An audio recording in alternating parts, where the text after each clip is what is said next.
Donc, notre personne au HR a été pendant 24 heures sans le système automatisé qui roulait. Je dis souvent, c'est quand on a une automatisation qui arrête pendant un certain temps qu'on voit à quel point elle était efficace et requise. Et là, notre personne aux ressources humaines, ça a été la panique.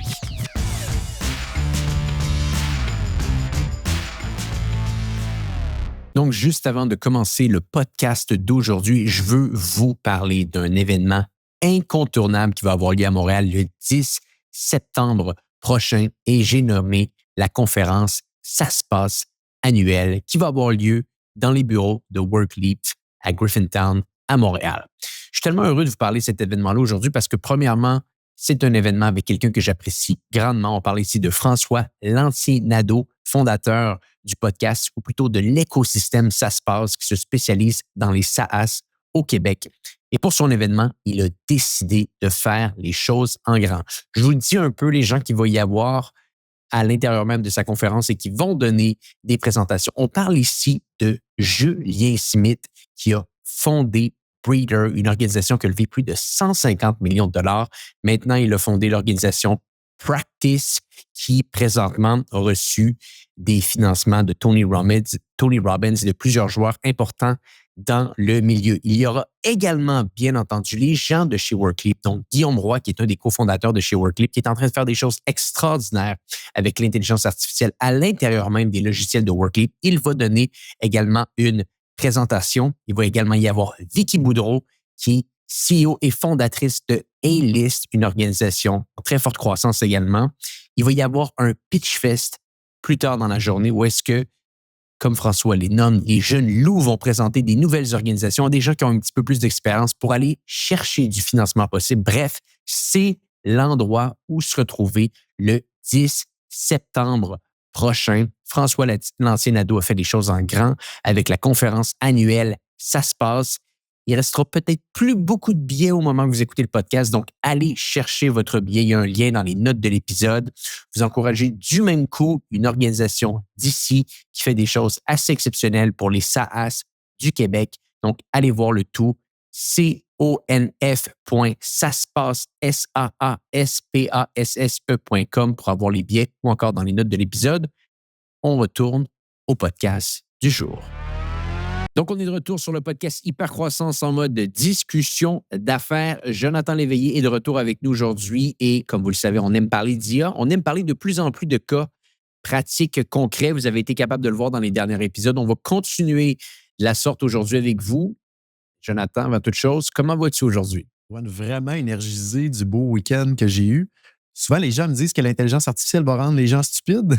Moi, je dis l'inverse, ça l'aide à feeder les gens qui sont curieux. Mais tout le week-end, je me suis remis à coder et à faire des automatisations, chose que jamais j'aurais pensé être possible aujourd'hui après autant d'années que j'avais accroché les patins. Et là, tout le week-end, je me suis amusé. Je me suis pris des blocs de temps focus je dis à ma famille, c'est à me shooter à la dopamine devant l'écran.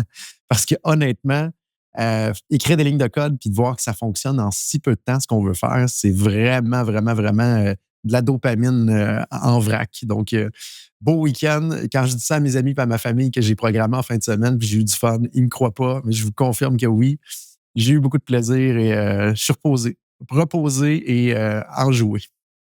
Parce qu'à la base, tu es un programmeur, toi. Oui, exactement. Quand j'étais très, très, très jeune, j'ai commencé à programmer en HTML 1.0. Fait que le tout début de l'Internet, début des années 90, premier langage de programmation que j'ai appris. Puis après ça, ça a évolué dans d'autres langages. Mais depuis, je dirais, quasiment 12, 13 ans, je n'avais pas touché à une ligne de code dans mon quotidien ou dans mon année. Et là, grâce à l'intelligence artificielle, ben, c'est beaucoup plus facile de se remettre là-dedans, puis de pousser, puis d'arriver à un résultat qui fait du sens. Donc, fait que oui, programmeur initialement, mais j'ai fait longtemps que j'avais accroché mes patins. Et tu le fais avec quel logiciel? Lovable? La majorité des automatisations que je fais présentement vont être directement dans un outil qu'on appelle N8N, donc Normand, le chiffre 8 Normand. Donc, c'est à l'intérieur de ça que je vais que je vais développer mes lignes de code. Donc, je fais beaucoup de ce qu'on appelle du heavy lifting, donc du prototypage dans cet outil-là. Je dirais pas mal de tout mon temps est là-dedans à l'heure actuelle. On a d'autres outils qu'on utilise pour faire des lignes de code plus traditionnelles comme Bolt, entre autres, qui est équivalent à Lovable. Mais de mon côté, là, présentement, je me concentre dans l'outil N8N. Fantastique. Et parlant d'outils N8N et de code d'automatisation, je crois qu'on va discuter de ça aujourd'hui ensemble. Tu as bâti des outils de ton côté avec ton organisation OpenMind qui, je crois, et tu pourras me corriger là-dessus aujourd'hui, que vous intégrez peut-être un petit peu également chez vos clients. Je pourrais parler également de coopératives qu'on met en place. Ça fait suite également au dernier podcast qu'on a fait ensemble. Donc, peut-être tu veux commencer. Joe, parle-nous de tout ça. Qu'est-ce que vous avez lancé chez OpenMind? Et je crois que ça a eu des impacts assez positifs. Effectivement. Deux petites automatisations qu'on a fait qui répliquent ce que l'humain va faire normalement, des tâches qui sont plates à faire pour l'humain, mais qui sont très chronophages, donc qui prennent quand même beaucoup de temps à faire. La première, ce qu'on a mis en production, quand je dis en production, c'est que c'est rendu vraiment, ça roule dans le day-to-day, là, dans nos opérations. La première tâche qui était chronophage, qu'on voulait automatiser, c'était au niveau des ressources humaines. On a la chance de recevoir quand même beaucoup de CV chez OpenMind et là, il faut filtrer ces CV-là. Donc, voir est-ce qu'ils correspondent à une des descriptions de poste qui est ouverte. Ensuite, vérifier dans le CV, est-ce que la personne semble avoir les compétences techniques, donc les hard skills. Est-ce qu'elle semble avoir les compétences plus humaines, donc les soft skills, l'intelligence émotionnelle qui est requise pour le poste. Et après ça, est-ce qu'elle correspond à différents critères? Donc, est-ce qu'elle est proche de nos bureaux? Parce qu'on a quand même 2 journées en présentiel par semaine chez OpenMind. Et un paquet d'autres facteurs par rapport à l'expérience et le look and feel qu'on pense que la candidature peut avoir. Donc, ça, c'est quand même beaucoup de temps que notre personne aux ressources humaines prenait à faire. Et on s'est dit, mais regardons si l'intelligence artificielle ne pourrait pas aujourd'hui répliquer ce que l'humain fait et automatiser cette tâche-là. Donc, on a, pour en parler de manière très concrète, on a utilisé l'outil N8N que je vous parle, qu'on sert pour faire le heavy lifting. Donc, de faire un test pour voir si l'intelligence artificielle pourrait répondre aux capacités cognitives que normalement l'humain mettrait pour ce genre de tâches-là. Donc, on a réussi à créer une automatisation qui fait appel au cerveau numérique. Dans notre cas, on a utilisé les cerveaux numériques d'OpenAI pour venir justement prendre l'information de la candidature et venir la comparer à notre description de poste et lui donner des instructions comme on donnerait à l'humain directement. Donc, on a mis ça en production, donc on a mis ça en fonctionnel dans notre organisation il y a à peu près 2 mois et demi. Et aujourd'hui, je vous donne le résultat de ce que ça fait.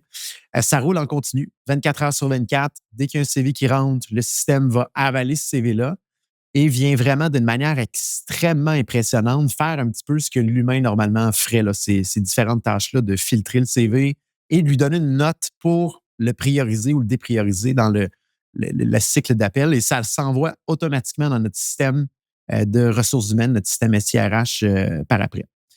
Donc, ça a pris plusieurs itérations du prompt, donc l'instruction qu'on envoie au cerveau numérique pour arriver à quelque chose qui a un niveau de fiabilité quand même très haut. Mais aujourd'hui, on est à un niveau de fiabilité qui est égal, sinon supérieur à ce que l'humain ferait. Et ça se fait de manière automatisée et ça donne un résultat qui est très, très, très constant à l'heure actuelle. Pourquoi je vous en parle aujourd'hui? Parce qu'il y a une journée que le système automatisé était en arrêt. On avait la personne qui s'en occupait en vacances. Donc, notre personne au HR a été pendant 24 heures sans le système automatisé qui roulait. Et je dis souvent, c'est quand on a une automatisation qui arrête pendant un certain temps qu'on voit à quel point elle était efficace et requise. Mm-hmm. Et là, notre personne aux ressources humaines, ça a été la panique. De dire, oh mon Dieu, ça ne fonctionne plus, il faut que je retourne refaire cette tâche plate-là manuelle. Et elle n'avait pas le temps non plus. Donc, on a vraiment vu pendant ces heures-là que cette petite automatisation qui était infusée dans une étape du processus d'embauche fait vraiment une grande différence aujourd'hui, puis roule de manière automatique et on le prend un petit peu pour acquis, moindrement que ça se met à rouler jusqu'à temps qu'il y ait peut-être un arrêt temporaire du système comme qui est arrivé. Donc, ça, c'est un premier exemple qu'on a mis en place, qui roule à l'heure actuelle depuis plusieurs semaines et que le niveau de fiabilité est à un niveau là, qui est égal, sinon plus élevé que ce qu'un humain peut faire. La deuxième tâche qu'on a automatisée, vous allez peut-être vous rejoindre dans ce que je vais dire. Je reçois beaucoup de courriels par jour et ce n'est pas tous les courriels qui doivent être répondus dans la même journée. Ce n'est pas tous les courriels qui ont des actions à prendre. Et ce n'est pas tous les courriels qui doivent être répondus de la même manière ou du moins que je dois porter la même attention. Donc, depuis à peu près 1 an, j'utilisais une technique qui était, si j'avais 20 minutes pour aller dans mes courriels, j'allais prendre un 5-10 minutes simplement pour trier mes courriels dans 3 dossiers. Le premier qui était à répondre dans la journée même, donc urgent. Ensuite, tout ce qui devait être répondu dans 2 jours ou qui avait une action à porter. Et le troisième dossier, c'est tout ce qui est pour mon information seulement, pas d'action à prendre. Ça peut être consulté dans les 7 jours qui s'en viennent. Donc, une fois par semaine, je consulte ce dossier-là. Et ça me donnait quand même, ça baissait beaucoup mon niveau d'anxiété parce que ça me permettait de voir est-ce que je suis en train d'échapper quelque chose d'important, que je bloquais quelqu'un ou que je devais répondre à un client ou à un prospect. Par contre, ça m'enlève beaucoup d'efficacité à répondre parce que sur 20 minutes, je passais 10 minutes à classer mes courriels, puis après ça, je tombais dans mes courriels urgents. Eh bien, on a réussi à automatiser l'entièreté de cette tâche-là encore avec un workflow automatisé qui fait appel à l'intelligence artificielle. Donc, à chaque 5 minutes, ça vérifie si j'ai un courriel dans ma boîte de courriel. Il prend ce courriel-là et on a un grand prompt, une grande instruction qu'on a développée. On est rendu, pour être très franc, à la 77e version de ce prompt-là pour l'amener vraiment à un niveau qui est plus élevé comme si moi-même je faisais le travail, là. Et ce qui arrive à ce moment-là, c'est qu'il va premièrement vérifier c'est quoi le courriel. Il va le classer selon 1, 2 ou 3 dans mes dossiers. Et si c'est un courriel qui est urgent, il va m'envoyer une note sur mon téléphone mobile. Donc, je n'ai plus à stresser durant la journée de dire est-ce que j'ai un courriel urgent que je dois répondre? Si jamais moindrement le cerveau numérique pense que j'ai un courriel d'urgent à répondre, je vais recevoir un push sur mon téléphone. Donc, je n'ai plus besoin d'aller à la boîte à mal, la boîte aux lettres 12 fois par jour, aller voir si j'ai quelque chose d'urgent. Je peux dormir sur mes 2 oreilles et je vais être avisé s'il y a quelque chose. Et là, quand j'ai 20 minutes pour répondre à mes courriels, c'est un vrai 20 minutes productif où ce que je vais vraiment aller attaquer priorité 1, priorité 2. Puis après ça, ben, le soir ou la fin de semaine, je fais mes priorités 3 quand j'ai une petite demi-heure ou 1 heure à ce moment-là. Donc, à l'heure actuelle, le niveau de fiabilité de ce système-là automatisé, de cet agent IA-là, je dirais, est au-delà de 90%. Et c'est vraiment, vraiment impressionnant. Il en laisse passer moins que moi-même en quelques secondes quand je filtrais les courriels. Et sa deuxième mission qu'il a présentement, c'est de vérifier s'il y a une réponse à écrire sur le courriel. Donc, il vérifie si j'ai une question pour moi ou si je devrais répondre au courriel. Et il va créer un brouillon de la réponse que je devrais donner. Donc, il y a une série de modèles, de templates qu'on a injectés dans l'agent IA qui va se servir, va vérifier est-ce que c'est une réponse pour prendre un rendez-vous avec moi, est-ce que c'est une urgence pour un incident potentiel, est-ce que c'est un prospect. Donc, il va utiliser ces templates-là et écrire une réponse. Donc, souvent, ce que j'ai juste besoin de faire, c'est de modifier légèrement la réponse, faire send ou même de l'envoyer directement tel quel et c'est réglé. La beauté de la chose qu'on a fait dans cet agent IA-là, c'est que souvent, c'est difficile de comprendre comment il a réfléchi pour venir l'améliorer. Donc, dites-vous, c'est comme si maintenant j'avais un stagiaire ultra brillant avec un QI 200 qui continuellement regarde mes courriels et exécute des instructions. Et si je veux modifier un de ces comportements-là, il faut que je lui redonne l'information de plus. Donc, un contexte, pourquoi tel courriel aurait dû aller dans tel dossier ou une gestion des exceptions. Donc, ce qu'on a fait pour être capable de voir c'est quoi la chaîne de pensée de ce fameux stagiaire-là ultra brillant, c'est qu'à chaque fois que je reçois un courriel, le système automatiquement va, oui, créer un brouillon pour la réponse, mais va attacher un deuxième brouillon en dessous. Et dans ce deuxième brouillon-là, de manière très visuelle, je vais voir la réflexion de l'agent IA. Donc, il va m'expliquer pourquoi il pensait que c'était un courriel urgent ou non urgent, pourquoi il pensait qu'il devait y répondre ou non, et également quel template de réponse il a utilisé, quelle règle qu'il a déclenchée au niveau du classement, comme ça, si j'ai besoin de corriger, je le sais, elle est où l'erreur au niveau de la règle. Et ce qui est intéressant là-dedans, c'est que toute cette information-là, on la stocke et on la garde. À travers le temps, on va être capable de reprendre ces informations-là et refaire une loupe d'amélioration du prompt, de dire voici tous les cas que tu as vus. Dis-moi qu'est-ce qui cloche dans le prompt ou qu'est-ce qu'on pourrait améliorer dans le prompt pour être encore plus efficace. Donc, le fameux joyau de ces agents IA-là n'est plus nécessairement le prompt, mais c'est la quantité de données qu'on a stockées qui passe là-dedans qui nous permet, après ça, de manière quasi automatique, de réaméliorer ce prompt-là. Donc, c'est comme si le stagiaire ultra brillant était capable éventuellement de s'améliorer par lui-même, ce qu'on s'attend d'un stagiaire qui devient plus un stagiaire par la suite. Donc, donc voilà l'exemple d'automatisation de courriel qui est en déploiement directement dans mes courriels. On a certaines personnes dans l'organisation ici qu'on va le déployer aussi. Et la prochaine étape qu'on va rajouter, c'est un sous-agent dans cet agent-là qui va aller vérifier dans mon calendrier. Si quelqu'un me demande une demande de rendez-vous, il va aller vérifier mes disponibilités dans le calendrier, proposer 3 disponibilités et les pré-réserver tentativement à mon calendrier pour être certain que le temps que l'autre personne me réponde, qu'il n'y ait pas à ce moment-là une double réservation du calendrier. Donc, c'est le prochain petit morceau qu'on va rajouter dans ce fameux agent IA-là au niveau des courriels, qui a un lien directement avec le calendrier pour être capable de faire comme un adjoint exécutif frais à ce moment-là, d'essayer de négocier des disponibilités et de les proposer à la contrepartie. Donc, voilà 2 exemples. Trier des CV, trier des courriels, y répondre. On en est rendu là avec l'intelligence artificielle. Ça fonctionne. C'est en production à l'heure actuelle là, quand je vous parle directement dans mon organisation. C'est que le début, mais ça donne clairement des idées pour les gens qui nous écoutent. Autre chose qui te vient en tête par rapport à des agents IA que tu aimerais partager? Ou? Une autre chose qu'on a fait, encore là, tout ce qui est l'analyse de documents, ça fonctionne très bien maintenant avec l'intelligence artificielle.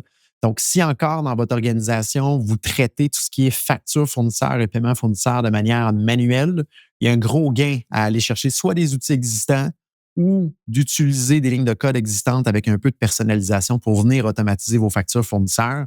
C'est le genre de cas que l'intelligence artificielle est capable de reproduire égal, sinon mieux, ce que l'humain est capable de faire là-dedans, mais de manière automatisée. Donc, ça, c'est un autre genre de cas qu'on a en production ici dans notre au jour le jour dans OpenMind, qui fonctionne super bien. Automatisation des factures fournisseurs. Il va automatiquement avaler tout ce qui rentre par PDF ou par image dans nos systèmes, extraire l'information de la facture, le réinjecter dans le système comptable par la suite. Donc, on élimine un paquet de trucs qui auraient été faits par un humain qui n'est pas très plaisant pour l'humain au final.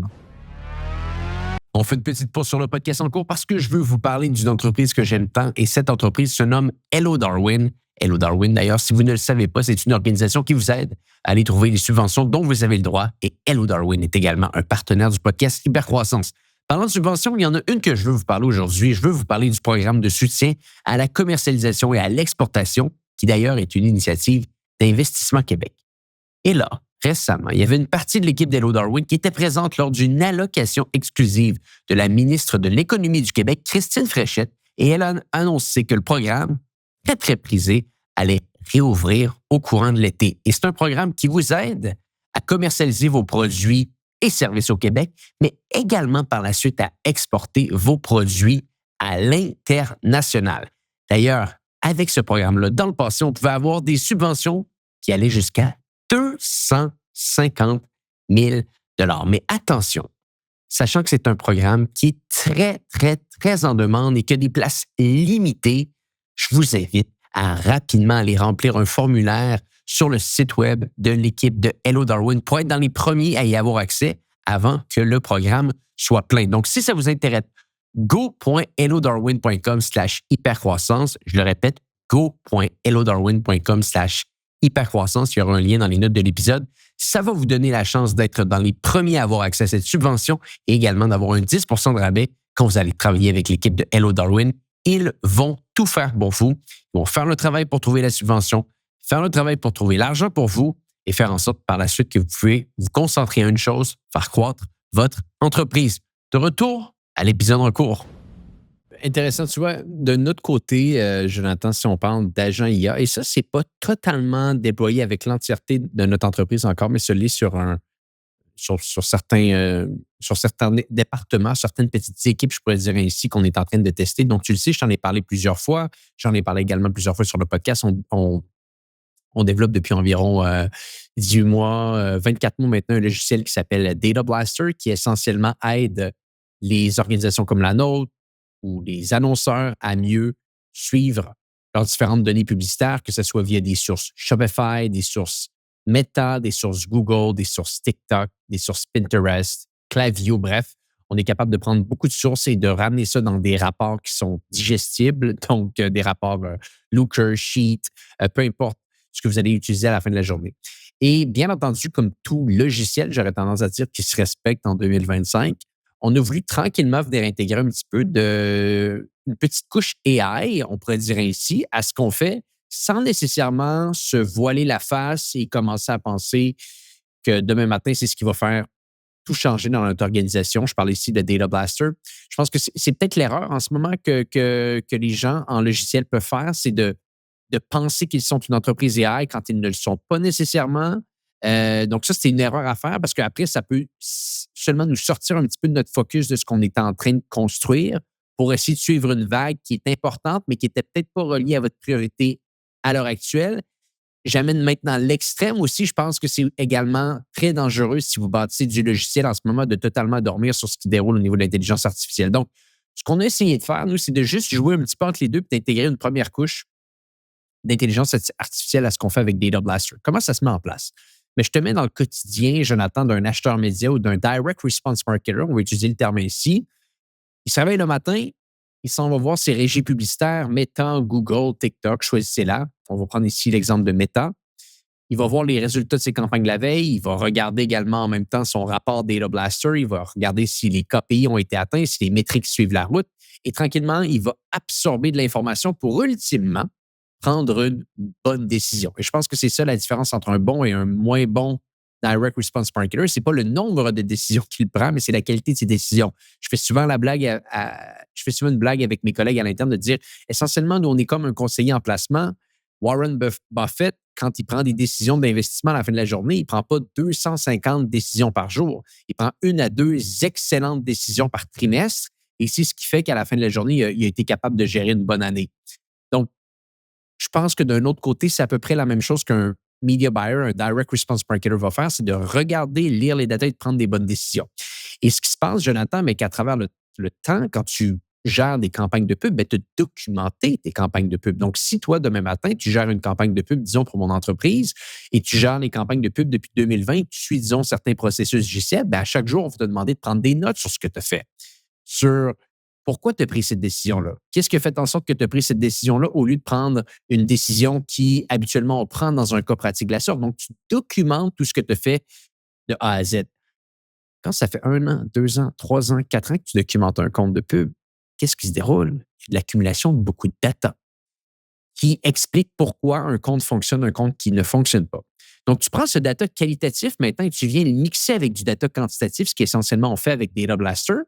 Il y a un genre de mélange intéressant qui peut se mettre en place pour faire en sorte de se dire, est-ce que toi, machine d'intelligence artificielle, tu es capable d'absorber, je vais reprendre le terme que tu as utilisé plus tôt, toute cette information-là entre ces deux données, le data quantitatif et le data qualitatif, et de faire un petit peu plus de ce qu'on pourrait appeler de prévisibilité pour la suite. Donc, de dire, si demain matin, le data qu'on te sort, c'est le data X ici, quelle décision, toi, recommanderais-tu de faire à l'acheteur média? Donc, c'est ça un petit peu l'idée, c'est de se dire, au lieu de simplement bâtir des dashboards, on va bâtir un système de recommandation basé sur des actions qu'on a faites dans le passé. Donc là, c'est ce qu'on a construit. Donc, je t'ai donné un petit peu la prémisse ou plutôt l'historique de où est-ce qu'on est parti, de pourquoi on a construit ça. Dans un cas pratique, maintenant, ce qui se met en place, c'est que le media buyer, le direct response marketer, maintenant, se lève le matin et là, se connecte à ses différents outils. Ça peut être email ou Slack. Il a la décision. Et il va recevoir une recommandation de la veille.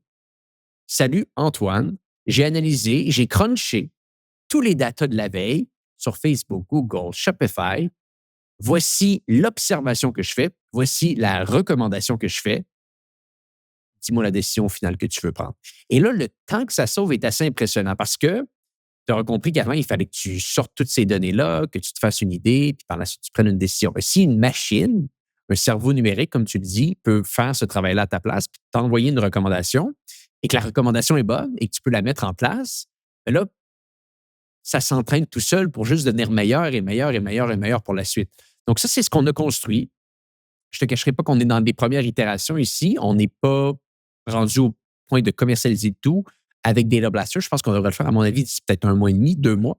Mais présentement, c'est intéressant ce qui ressort. Je pense qu'il y a beaucoup de temps qui est sauvé et je vois les possibilités dans le futur qui vont être mises en place. Ça va être assez exceptionnel. Ici, toi, tu utilisais le cerveau numérique ChatGPT. On utilise Gemini ici, beaucoup plus rapide dans ce qu'on essaye de faire, qu'on avait testé de le lancer avec GPT-5, c'était assez chaotique et d'ailleurs beaucoup plus cher, GPT-5, pour ses tokens comparativement à ce qu'on a avec Gemini. Donc ça, c'est un point intéressant pour les gens qui bâtissent du logiciel ici.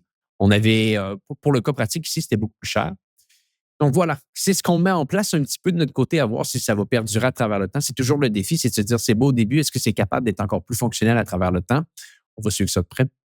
Ça va être intéressant parce que tu gères beaucoup de données. Beaucoup de données égale, si on met un cerveau numérique là-dedans, je pense beaucoup de résultats au final. Ça va être, je pense, intéressant de te suivre. Il y a l'aspect de gestion des données aussi, mais de l'interface également utilisateur. On voit certains logiciels maintenant qui sont capables de générer à la volée des interfaces utilisateurs puis des rapports. Donc, il y a un aspect pas seulement de traitement de la donnée, mais de UX, UI, donc comment Absolument. l'usager interagit qui peut être intéressant à regarder au niveau de l'intelligence artificielle. Donc, vraiment pertinent.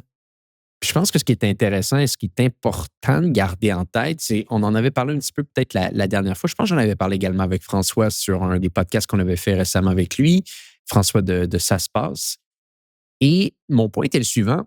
Je crois que dans un environnement dans lequel on opère maintenant, où est-ce qu'on est capable de venir intégrer, je vais réutiliser le terme que j'ai dit plutôt, un petit peu des couches d'intelligence artificielle sur du logiciel, quel devient votre actif le plus défendable? Ben moi, je pense que l'actif le plus défendable en ce moment va être le data.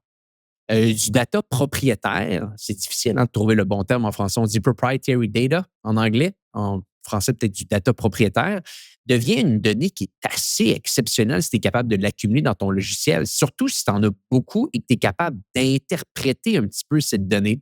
Donc, moi, il a été là un petit peu mon déclic récemment de me dire, j'aurais tendance à croire, pas au niveau de leur capacité, au cerveau numérique, aux outils ChatGPT de ce monde, etc. Mais au niveau du contexte qu'ils vont avoir, il va y avoir des limitations. Et là, de plus en plus, je pense, comme je t'avais dit un petit peu, que ces différents logiciels de verticale très précises qui sont capables d'accumuler énormément de data que tu n'as pas nécessairement envie de sortir de ce logiciel-là. Si tu intègres la bonne petite couche d'intelligence artificielle, il y a des trucs intéressants qui peuvent se mettre en place. Data Blaster est un cas qui me fascine, tu auras compris pourquoi, mais je vois le tout avec beaucoup d'autres logiciels en ce moment que j'utilise. Certains le font très, très bien, d'autres ne le font pas bien, mais ceux qui le font bien, la petite couche d'intelligence artificielle fait toute la différence et tu es capable de comprendre à quel point que ChatGPT ne pourrait pas le faire ça parce qu'il n'a pas le contexte. Il n'a pas le contexte et c'est là, je crois que quelqu'un qui bâtit du logiciel en 2025 doit essayer de se positionner. Quel type de contexte je peux créer et que je peux posséder qu'un grand LLM de ce monde n'a pas? Et pour juste pousser plus loin, si vous êtes en train de développer des lignes de code et des systèmes dans vos organisations, la donnée que vous avez est extrêmement importante. Ensuite, quand vous appelez un cerveau numérique pour faire une instruction, que ça vous retourne, assurez-vous de storer l'information de retour, dont sa chaîne de pensée ou l'équivalent de sa chaîne de pensée, parce que souvent, il ne donnera pas toute la chaîne de pensée, mais cette donnée-là d'interaction avec les cerveaux numériques, si vous la storez à moyen et à long terme, ça va valoir une fortune parce que c'est ce qui va vous permettre de rendre votre prompt, donc l'instruction que vous donnez au cerveau numérique, de plus en plus efficace et de plus en plus avec un retour qui a de l'air très, très, très intelligent. Donc, ce n'est pas juste la donnée que vous possédez directement, mais storer également toutes les interactions que vous faites avec les cerveaux numériques. C'est vraiment, ce qu'on se rend compte, c'est plus juste le prompt qui vaut cher. C'est Ouais. l'ensemble des jeux de données qui vient en interaction avec le prompt qui permet après ça de se différencier de la compétition. Donc, c'est de la donnée que Non, vous absolument. générez en discutant ou en interagissant avec l'intelligence artificielle. Storez-la, perdez-la pas, c'est super important. Elle va vous servir, cette donnée-là. Absolument. Puis je pense que ça devient intéressant de voir qu'il y a des cas pratiques de plus en plus poussés qui se mettent en place et que ça se démocratise de plus en plus. Donc, vraiment, ne dormez pas là-dessus si vous bâtissez du logiciel, de juste venir tester un peu. Parce qu'il y a tellement des outils simples en ce moment. Puis, tu vois, un des outils qu'on utilise pour venir intégrer tout ça à ce qu'on fait, c'est, je pense, c'est Workflow AI. Essentiellement, ça a été très, très bien construit pour faire en sorte que dès que tu veux bâtir un petit peu d'intelligence artificielle dans ton logiciel, il peut t'offrir la possibilité de travailler avec n'importe quel type de cerveau numérique. Donc, tu es capable de les tester en direct, qu'est-ce qui fonctionne le plus et qu'est-ce qui fonctionne le moins. Par la suite, tu es capable de le recoder, mais il y a vraiment, vraiment des beaux trucs qui sont en train de se mettre en place là-dedans. Donc, ne dormez pas là-dessus. Beaucoup de choses qui arrivent très rapidement, je crois bien. Et s'il y en a qui sont curieux d'en savoir un peu plus sur l'intelligence artificielle, on a toujours notre challenge 5 jours qui a lieu dans la Oh! semaine du 8 septembre. Il nous reste quelques places Oh, encore wow! limitées. Si jamais le podcast ressort après, c'est le 8 septembre, eh bien, il y aura un groupe Facebook privé en rediffusion pour quelques jours pour écouter les épisodes. Donc, n'hésitez pas à venir me solliciter sur Facebook ou sur LinkedIn. On vous donnera un petit accès au groupe privé au besoin pour écouter en rediffusion pour un temps limité. Est-ce qu'il y a une page d'inscription pour le challenge? Peut-être on pourrait le mettre dans les notes de l'épisode. Jonathan, comment ça se met en place, là, vos challenges? Il y a effectivement une page d'inscription. Je vais tout de suite sortir l'adresse. Envoie-nous ça, on va mettre ça dans les notes de l'épisode. Je suis convaincu que les gens qui écoutent le podcast vont vouloir en savoir un petit peu plus sur ce qui se met en place Donc, j'ai mis ça. avec Fantastique. Donc, je te mets ça dans OpenMind. le chat et tu vas pouvoir, Antoine, le rajouter dans le descriptif par la suite du podcast. Merveilleux. Jonathan, autre chose avant que je te laisse filer. complet de mon côté pour cette semaine, Antoine. Toujours un plaisir. Yes, merci Jonathan. Pour les gens qui nous écoutent, on se dit à bientôt pour un prochain épisode du podcast Hypercroissance.